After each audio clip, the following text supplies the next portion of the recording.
In 1872, US President Ulysses S. Grant set up the world's first ever national park, Yellowstone National Park. And just a few years later, here in Australia, we set up the world's second national park, the Royal National Park, just on the outskirts of this great city. And fast forward now to today, and we are about to have the world's largest system of marine national parks around Australia. So we've come a long way, haven't we, since the 19th century in the way that we're protecting the world's wild and beautiful places. But although we've come a long way, we're still stuck in many respects with a fairly old school approach to protecting the world's environment. And in this talk, I want to explain why we need actually to change our whole way of thinking, our whole frame of reference, if we are, as a species, going to survive and thrive in the 21st century. Now, I'm an international lawyer, and as an international lawyer, I look at issues like war, peace, diplomatic immunity, treaties, the claiming of territory. But I also look at environmental issues, and environmental issues have been part of international law since the 1920s, when even then there was an awareness that we were facing environmental problems. Fisheries were being fished to extinction. Industrial pollution was drifting across borders, damaging crops, harming farms. And so back then, the world started to agree on a range of treaties to deal with environmental issues, protecting migratory birds, protecting whales, protecting iconic species, seals, the big cats, elephants, and so on. Have we come that much further since that time in terms of protecting the environment? I would say not that much further at all. In the 1970s, a British scientist by the name of James Lovelock came up with the Gaia theory. And the Gaia theory is that the world is a complex, self-regulating system where both the living and non-living elements operate in harmony together to produce an environment that can sustain us all.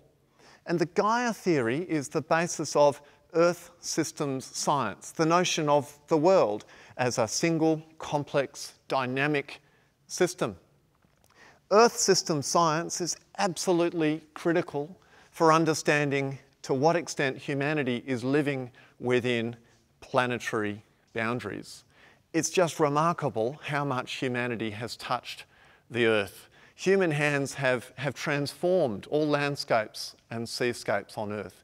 We've changed the composition of the atmosphere. We've changed the chemistry of the oceans. We've replumbed whole water basins, rivers, dams, lakes, and even, in some cases, seas. And Earth system science helps us to understand how we can live within our limits.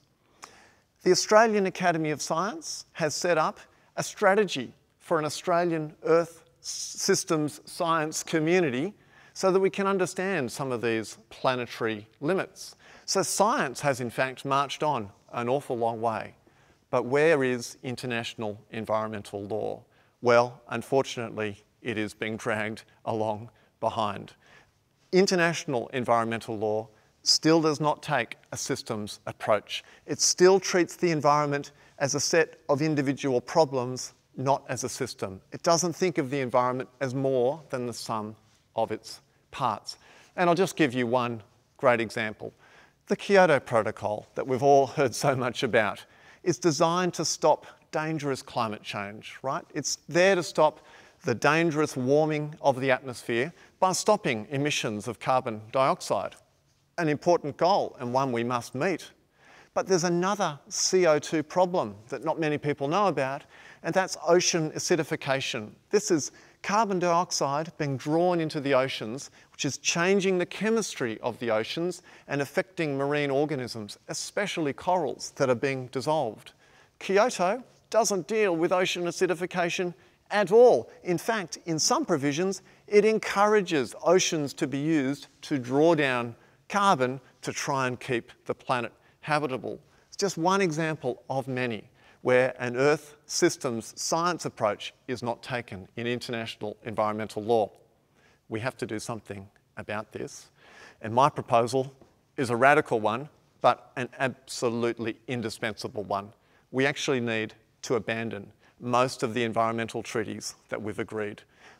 Big treaties dealing with migratory species, endangered species. Unfortunately, we have to put to one side. We have to start again, building from the bottom up, a new system of Earth systems governance that takes as its premise the fact that the world is a living organism and not a set of independent, unassociated parts.